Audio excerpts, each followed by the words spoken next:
Our headline story: Nigeria's 2021 Sustainability Outlook. More than a year after the coronavirus hit the world, countries, economies, and businesses are still trying to find their footing. But now, with millions of vaccines rolling out, we are still coming to terms with the new normal. Businesses are having to work out new ways of doing business, doing it sustainably as well as profitably. As 2021 moves ahead, what are the changes that have come, and what changes can we expect for businesses, particularly in Nigeria? I'm Tolulope Adeleru Balogun. Welcome. This is Business Edge.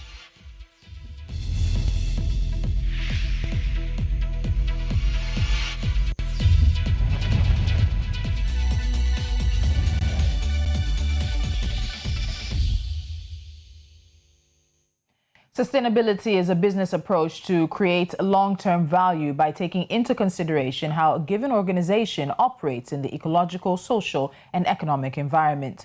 Sustainability is built on the assumption that developing such strategies foster a company's longevity. Now, according to a report from PricewaterhouseCoopers, sustainability is making countries create green and inclusive economies. It is also making corporates integrate the triple bottom line into the ways they do business. That triple bottom line is people, prosperity, and planet. Individuals are not left behind on this sustainability movement as they make conscious choices on how they live their lives, where they work, and what businesses they patronize based on social and environmental factors.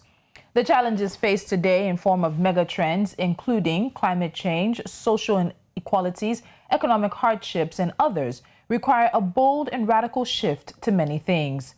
COVID-19 is indeed the black swan of the century that has revealed not only inherent weaknesses in our businesses and economies, but more importantly, presents lessons for future-proofing our economies, business, lives, and livelihoods in a resilient way. Now, joining me is Rukaiya El Rufai. She's Sustainability and Climate Change Leader and Partner at PricewaterhouseCoopers. PwC is a multinational professional services network of firms operating as partnerships under the PwC brand. It is a global network of firms that deliver world-class assurance, tax, and consulting services for businesses. Rukaiya, it's a pleasure to have you on Business Edge. Welcome, and thank you so much for joining us. Thank you for having me. Good morning to you. Good morning. So let's start with looking at what we know has happened regarding COVID-19. COVID-19, unfortunately, intensified already existing social inequalities that is, in many countries across the world. And this year, businesses are looking to take bold steps towards innovative approaches to reduce those inequalities. What gaps did we see widen because of the pandemic?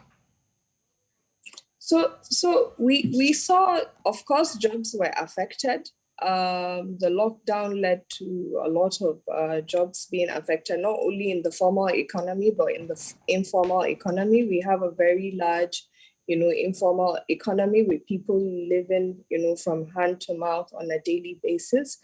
So we all know of the decision dilemma that was faced, that the decision makers were faced with. Where they had to look at saving lives versus livelihood. So jobs, of course, business performance. We have done multiple surveys, SMEs, even looking at family businesses and many others. There is indeed, recorded decline in business performance. Of course, poverty rates. The pandemic has brought about a lot of setback, with, the achievements that have been recorded. So, of course, if jobs and livelihoods are affected, that in turn affects poverty, then, that widens the social, inequality that, we have been facing. And, more worrisome is the disrupted supply chain and the food security and the resultant, rise in food inflation. If you recall, we were not only hit by, the COVID-19 pandemic, but at the same time, we had, been hit by the decline in oil price, what everyone was calling the twin shock, and of course, there was a setback in GDP as well for the country, then of course, the supply chains, that is very, globally integrated, worsened. We had the vulnerabilities which we experienced when the initial foreign exchange crisis happened, and that triggered a lot of backward integration, Yes. by the manufacturing sector. So we had that. Okay, so there obviously are a lot of things that were affected. And as the report says, the coronavirus, the pandemic, is the black swan of this century. It's also very obvious that a majority of businesses were unprepared for this virus outbreak. Businesses, people, countries, as it may be. And it's not like a fire or flood. It's not something you have insurance. There might be some companies that have this very, I guess, maybe a miscellaneous type of insurance that covers just anything that could happen. But let's be honest, the majority barely have fire and flood insurance, as it may be. But once the scope of the virus became clear, do you think that there is anything that companies could have done in order to reduce the impact that they experienced? Yes, COVID-19 is being described as the black swan of the century, which means, those events that have very, very low likelihood of occurrence. But when they do occur, they have, massive impact, and all the time, even if you have robust enterprise risk management processes, you are left with the decision between mitigating, because they all cost money to mitigate against these risks.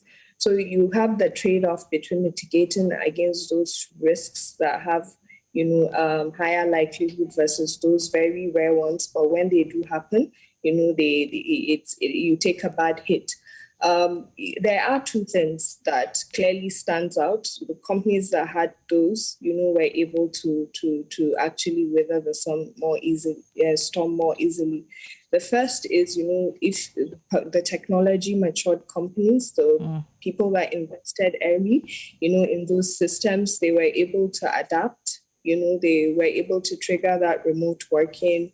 They were able to continue serving to a large extent, through, their digital sales platforms. But we saw the informal sector actually, adapting and switching to embrace, social sales channels as well. So technology on one hand, and the second is having that robust business continuity management systems. Okay.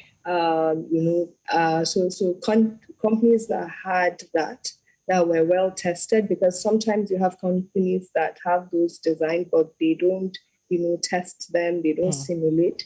So if you have that, you should be able to at least, bring down those risks to acceptable levels.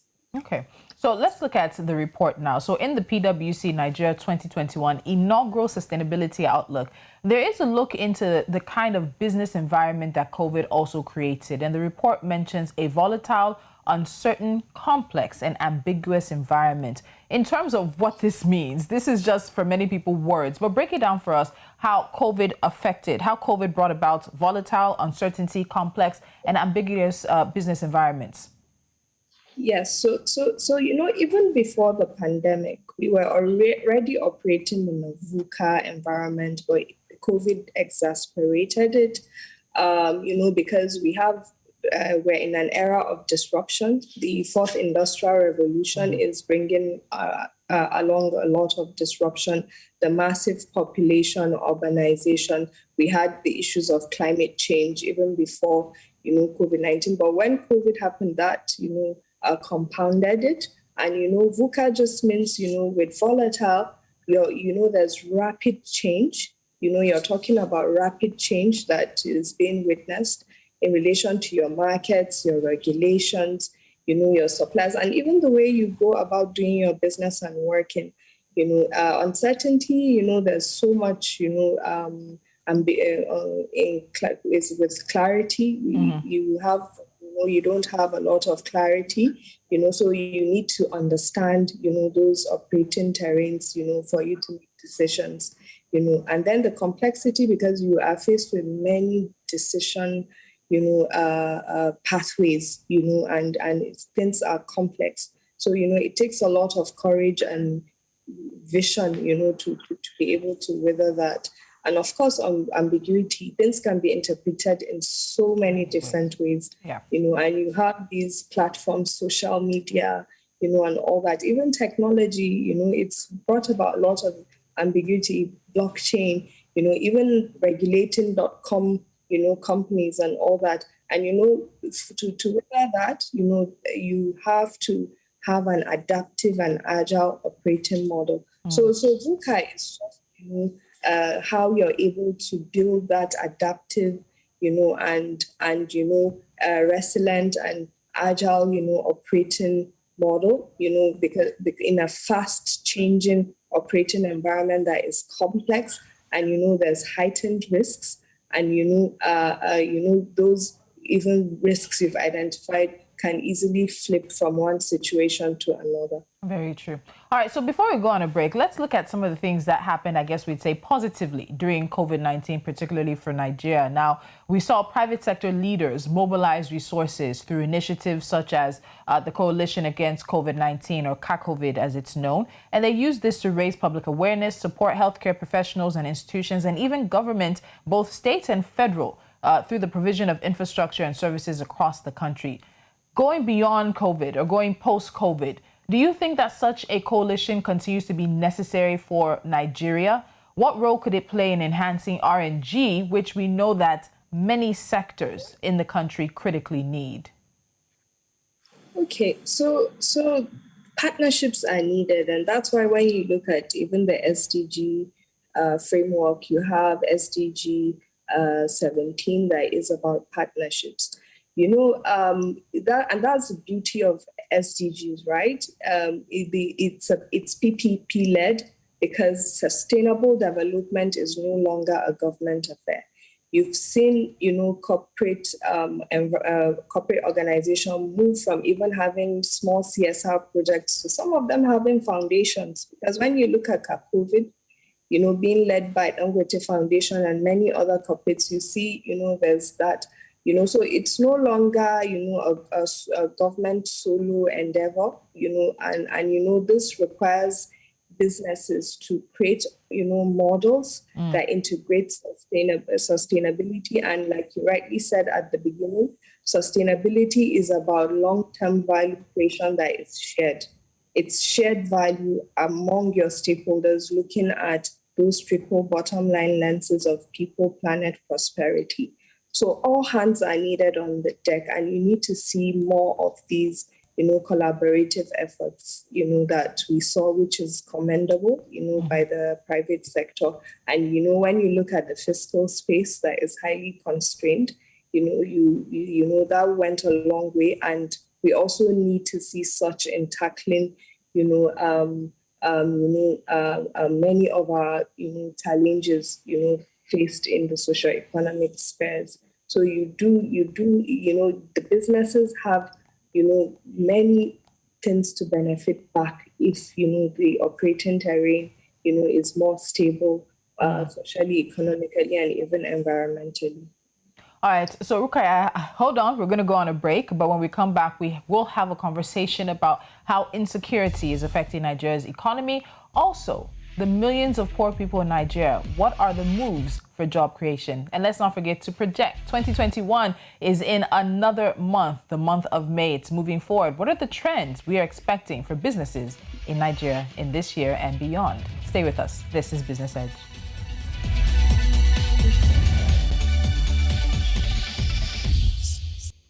Still with me on Business Edge is Rukaiya El Rufai of PwC. Now, Rukaiya, let's look at the poverty conversation as it happens in Nigeria, and looking at this report from PwC. 90 million people live in extreme poverty and poor living conditions. Now, to address this, we had a situation where Nigeria's government gave cash gifts. This has also been a source of debate on the execution as well as the results. What needs to be done to create more jobs or even encourage wealth creation across Nigeria? So the issue of course, there was something that this government did, that is, unprecedented, which is to have, a robust, social protection program where there were those unconditional transfers to the most vulnerable of our community. But, that, is not a lasting solution, of course, to poverty. And the government needs to look at how to create, the jobs, and in tackling, that poverty. And of course, we need to invest more on our people. We have among the lowest human development index. The spend on education, especially in a particular region that has very, very low literacy rates, and even investing beyond just for education, investing in teaching people skills, right? And of course, we have to fix power. The MSMEs are the engine room for any economy. They are the big job creators in any economy, and then of course avail financing. And we have to look at the enabling business environment in general. And, this will take into account some of these things that I mentioned, including, power, education, the financing landscape, and, the ease of doing business, and including, those multiplicity in tax regimes and all. But we need to look at, our human capital, investments that we need to make, so people are self-sufficient and they, make some decent living, and they have some decent livelihoods, and they can sustain themselves.